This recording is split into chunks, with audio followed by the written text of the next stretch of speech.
Now, I've taken the meatloaf out of the oven, and what happened after 20 minutes was it did not look brown like this. It looked like it still needed another 10 to 15 minutes of cooking.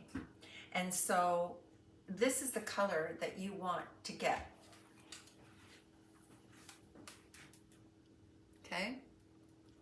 And also I tested it and kind of peeked a little bit inside, and it was still kind of soft, and it just didn't look like it was cooked. So I closed it up and I put it back in the oven for another 10 or 15 minutes. So I would recommend that maybe you leave it in for 40 minutes if you're doing like a full meatloaf, and not 30 minutes, based on what just happened here. Okay, and so now guess what? We get to pull this out, and we have a clean pan. No scrubbing with Esso or soaking. But this is a Teflon pan anyway, so it should clean up nicely. But still, if you don't have one, the cleanup is really bad. It takes a while to get all that barbecue sauce and crust off, if there is any.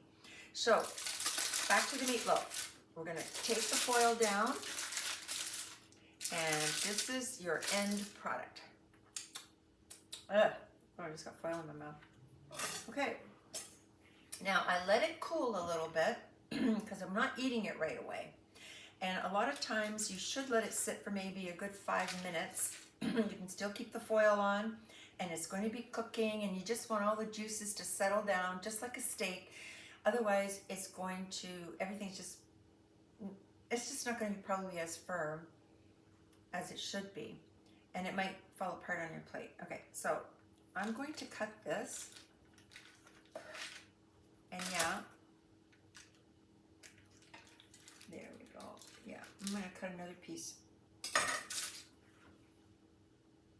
You can cut about an inch in width to make sure that it stays together.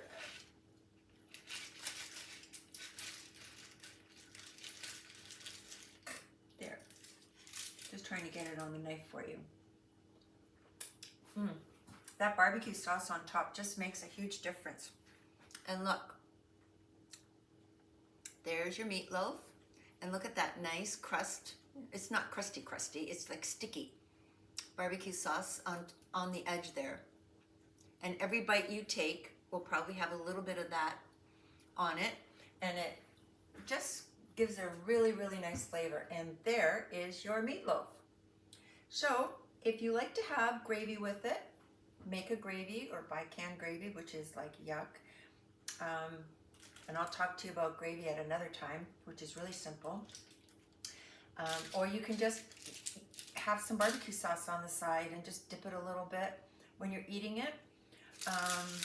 Or just eat it the way it is. And if you use ketchup instead of barbecue sauce, then you put some ketchup on it like a hamburger. And you eat it with mashed potatoes, fried potatoes, French fries, coleslaw, you know, whatever veggies you've roasted. And there's your meatloaf. And I hope that you do try it and that you do like it. And if you don't, well, you can delete this video. Anyway, from Mama's kitchen to your kitchen with love. Bon appetit.